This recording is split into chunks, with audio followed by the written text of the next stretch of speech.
very much, Director, RCC, staffs, fellows, my other fellows, ladies and gentlemen.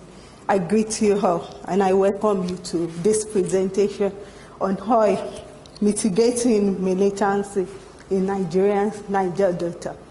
This is a map of the Niger Delta. The Niger Delta, also known as the Oil River, is the delta of the River Niger. It's located in the Atlantic Ocean and Gulf of Guinea in Nigeria. And for geopolitical reasons, this is the map. Niger Delta is made up of 9 oil-producing states and over 20 ethnic groups, including the Ijaw, Ilaje, Adoni, Edo, and so on. And according to the last census in 2006, the population of Niger Delta is estimated as 31 billion.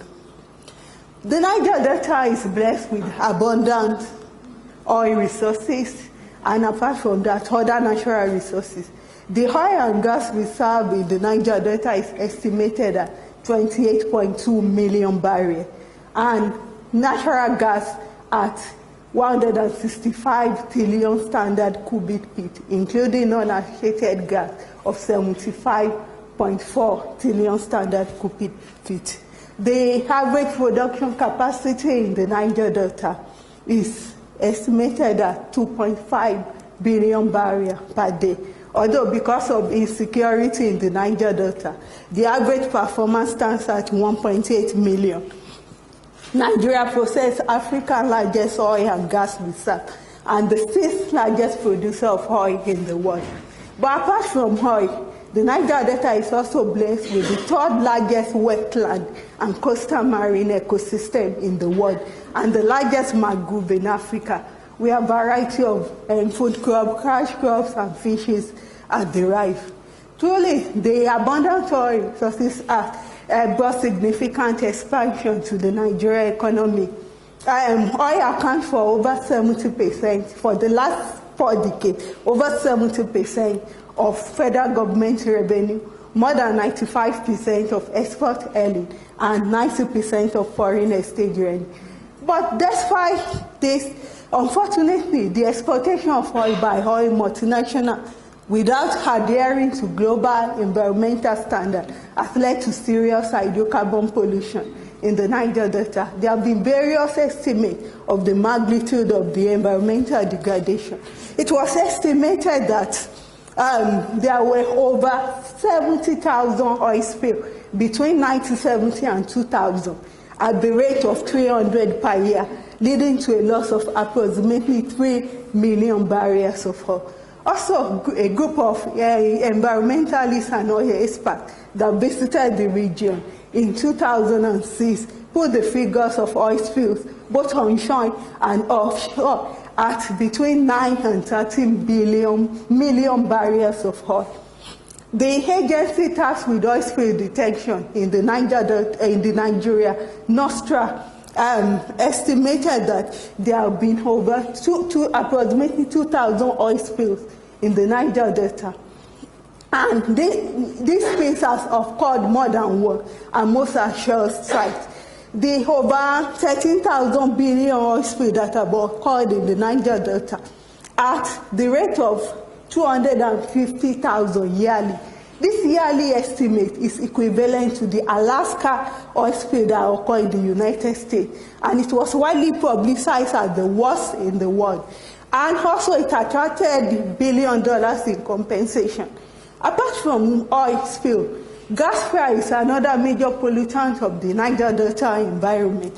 Gas is a byproduct of oil, which is burnt as waste.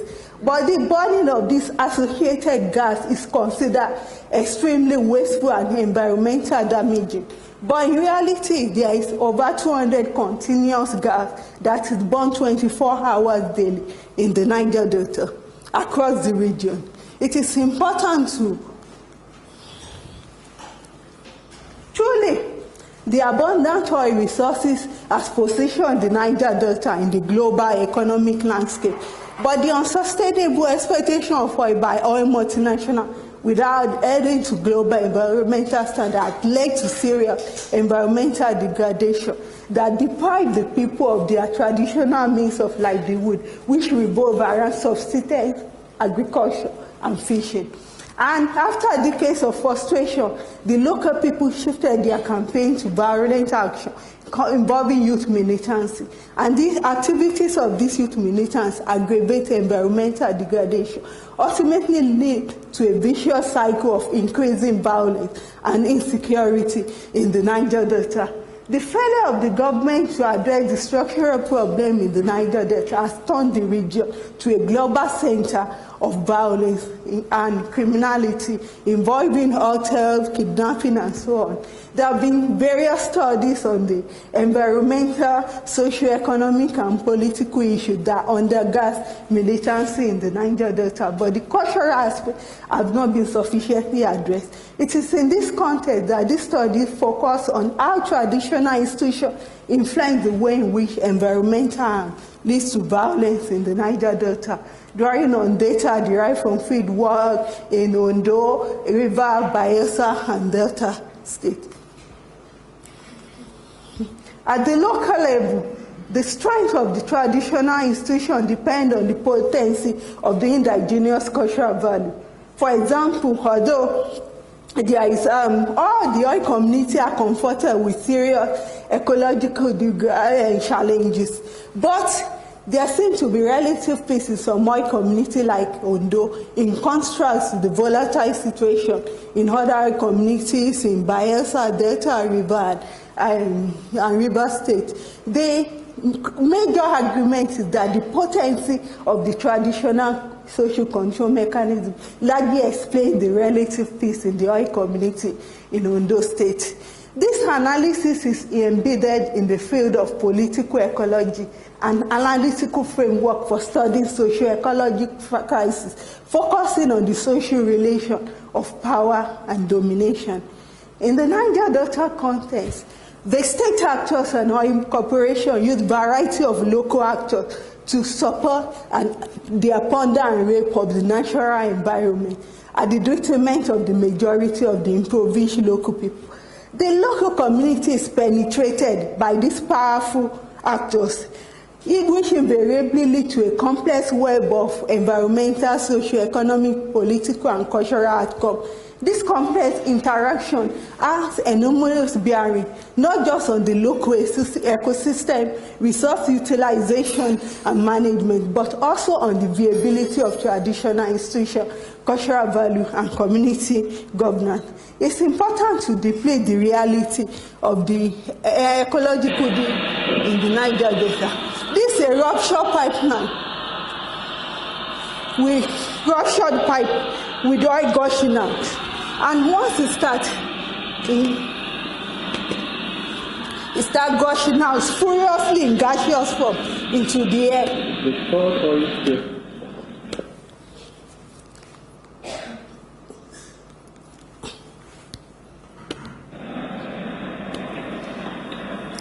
Devastating the lake. This is the lake is a source of fishing ground. Also devastating palm trees and forests, which are sources of food for the people.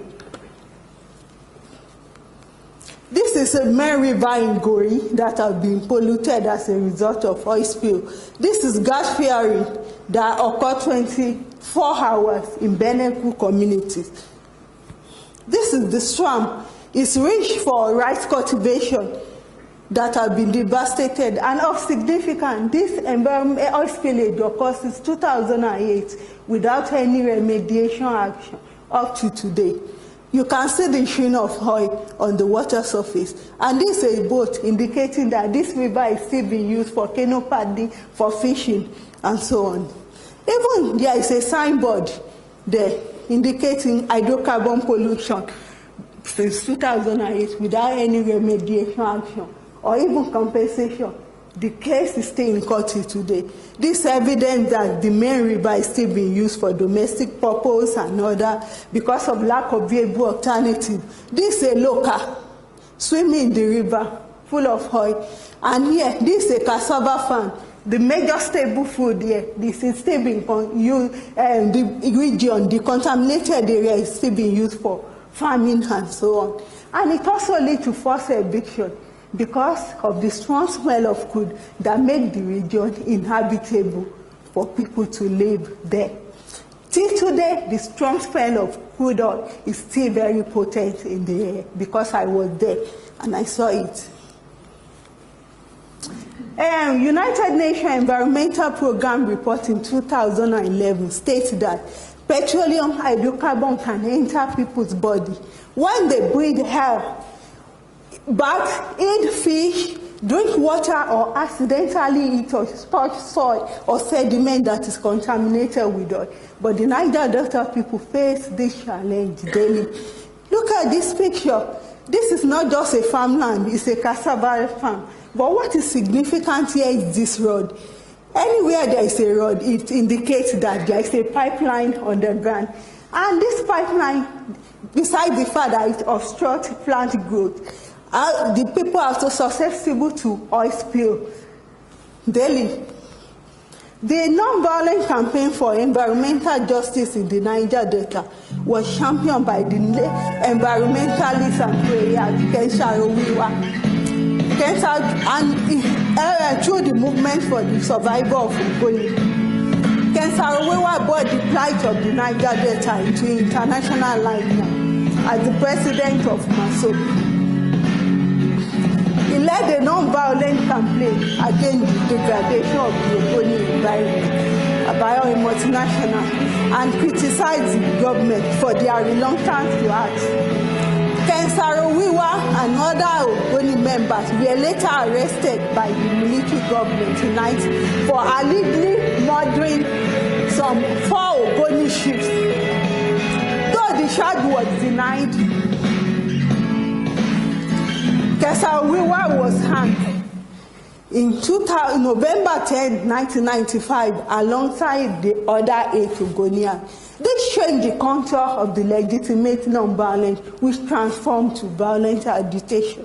And since then, the volatile situation in the Niger Delta has not abated, but has continued to escalate, even despite the measures carved out by successive governments to address the challenge.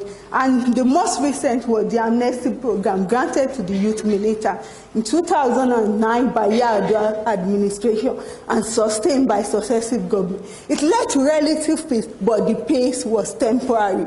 Since then, the communal solidarity and harmony that once characterized this indigenous community before the commencement of oil has faded into the distant past. Many communities rife with internal crisis, spills, accusation. These are traceable to the adverse impact of environmental degradation, the poor compensation practice of oil multinational, just for a contract, employment with oil company and other lucrative positions. And this has led to contentious politics, antagonism, because everyone wants to have access to political position that will give them access to it. It is significant to underscore the statement of an informant. Community members fight one another over who should be paramount leader and contractorship, youth, leaders, and so on, because it gives them direct access to government and oil company for oil benefit. There is contentious and kinship thoughts,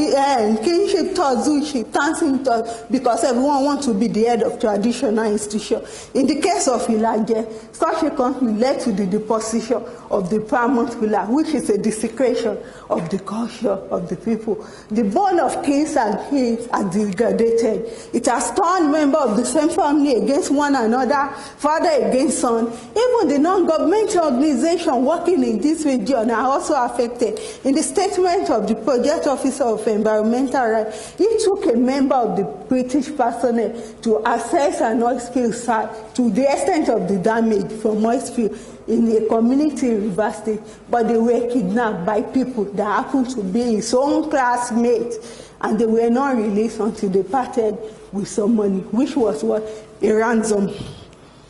This is the balance of the former Olugbo of Ugbo that was destroyed during the ensuing kinship Tozu. All the cars in the palace were all burnt.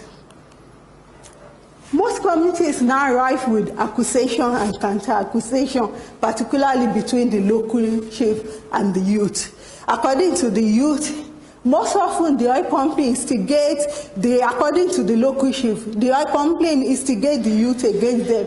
And when they attempt to comfort the oil company, they give money to the youth and use them as security to guide their facility. In a counter statement, a youth alleged that apart from the failure of the government, community leaders are also hijacking the few benefit that comes to the community.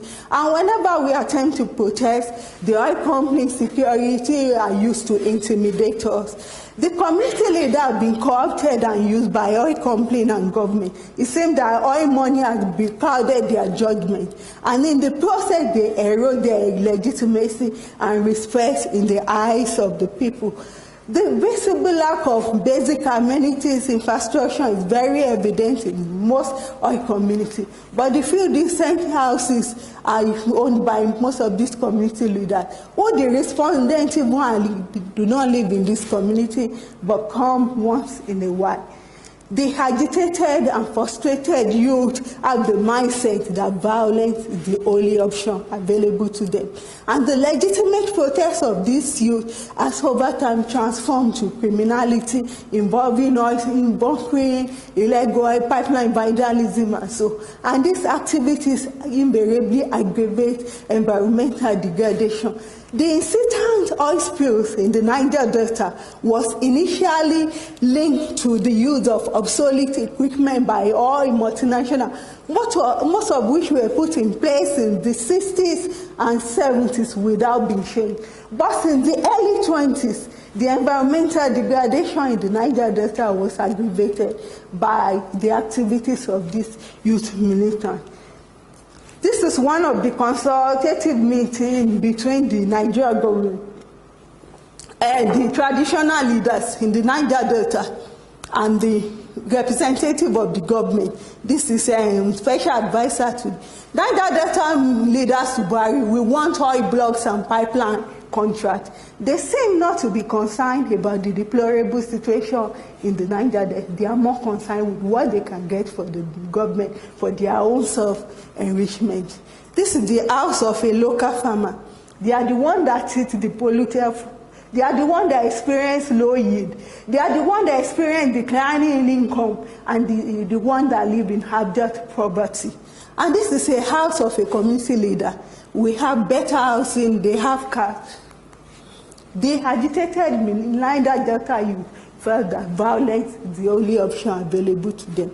And the violent agitation has assumed alarming proportion, involving illegal bunkering. Army destroy 46 oil bunker sites in the Niger Delta. Suspected militant blow up a jeep pipeline in Bayelsa.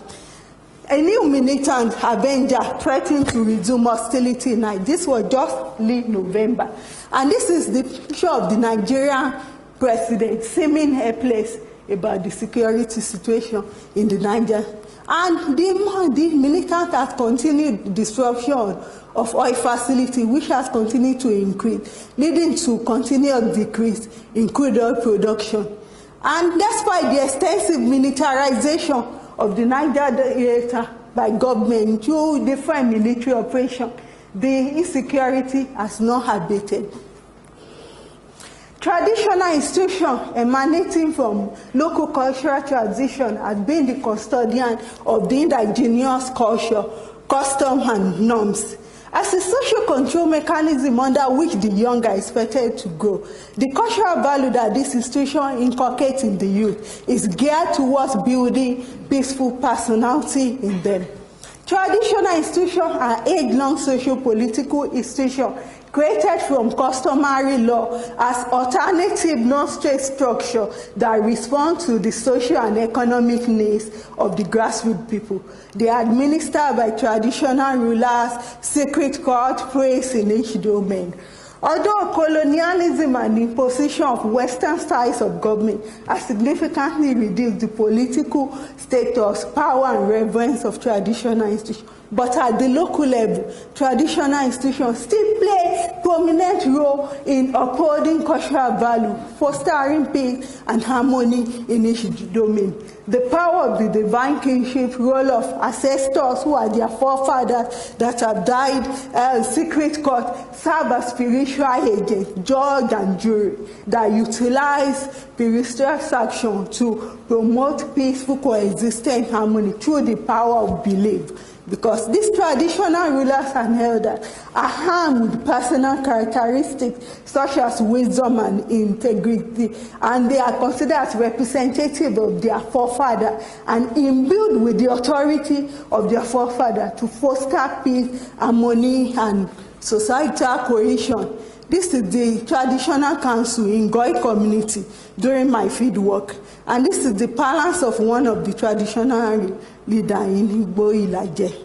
The relative peace in Ilaje Oi community could be attributed to their cultural and belief system, such as the reverence for traditional leaders, secret court of elders, belief pertaining to the ancestral powers, Alajobi, Eson, supernatural powers of various deities, Malokun, Orisha Ile, Ogun, rite of passage for the dead, and so on.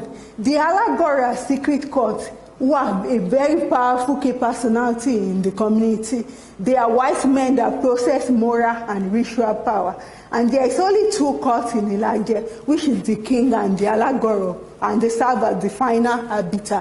The indigenous believe in deities who are regularly consulted in order to foster a social behavior in the community. And one of the most prominent is Ayelala, regarded as guidance of social morality. This indigenous cultural belief system exerts repercussion for disobedience to traditional authority. It is used to instill psychological fear in the people and constitute a force in which traditional leaders exert control. But nevertheless, this is not to say there is no challenge to traditional institutions, even in Niger, because of the imposition of Western religion and government and oil company divide and rule tactics. But despite the cultural value is still very big. In most communities, traditional leaders and rulers have largely deviated from societal norms, cultural values of accountability, transparency, fairness, impartiality, truth, and social justice. As such, they could hardly be designated as community governors that can play a formidable role in mitigating militancy. They tend to consolidate rather than transform a symmetric pattern of relationship between the powerful state actors or multinational, militant, and other marginalized groups in the Niger Delta. This is the court of the Alagoro in Ilaje, where they adjudicate. These are masquerade, but they are not ordinary masquerade. They play a crucial role in community cleansing to ward off atrocity from the community. This is the forest of Ayelala, one of the prominent deities in Ilaje, and it serves as where deviant member who refuse to change are dumped. It serves as a last resort. And this is not an ordinary stone. It is a deity known as God of the land, because they are also consulted when they want to ascertain the veracity of the claim of disputant, because the court is to use truth to arrive at justice.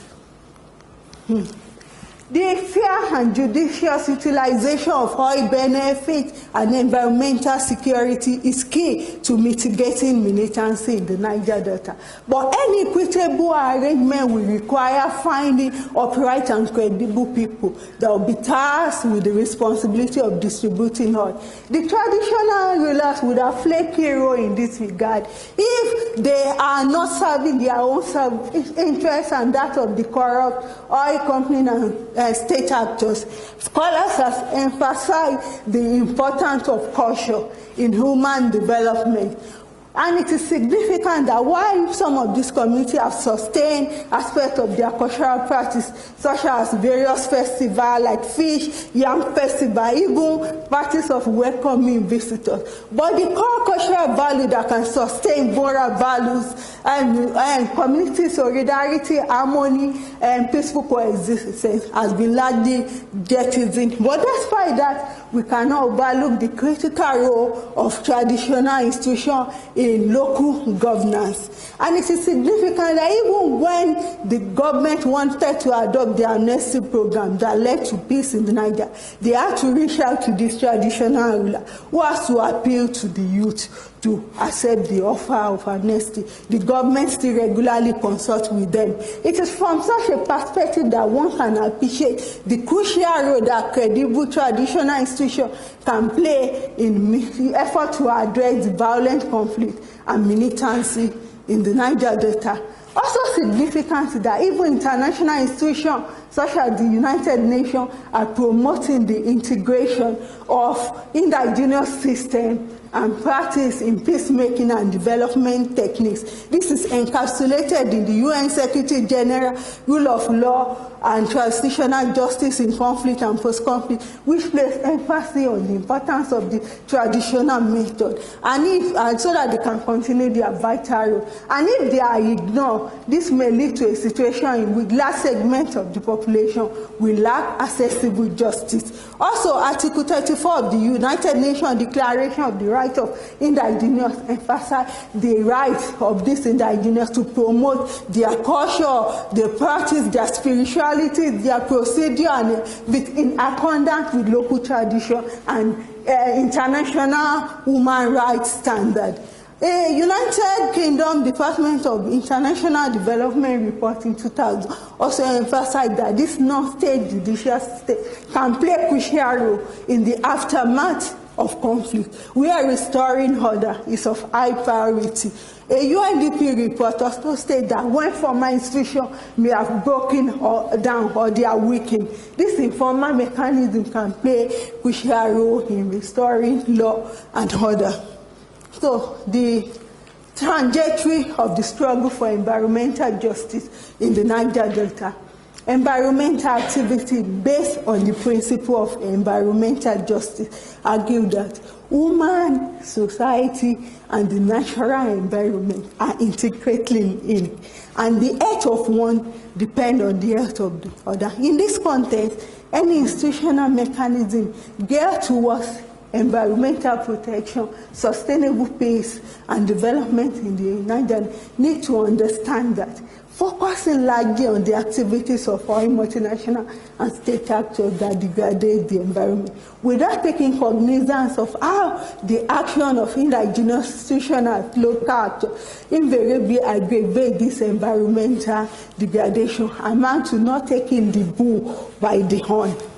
It is important to create awareness that the local people are becoming immersed in the very activities that degrade the environment, which is the main bone of the agitation in the Niger Delta. The local people are inadvertently guilty of the very offense that constitutes the core of the grievance, raising crucial issues about the future trajectory of the peace process in the Niger Delta. And lastly, the collapse or death of indigenous institutions that anchor the indigenous culture, custom, and norm of community governance have profound implications for the struggle for environmental justice in the Niger Delta region.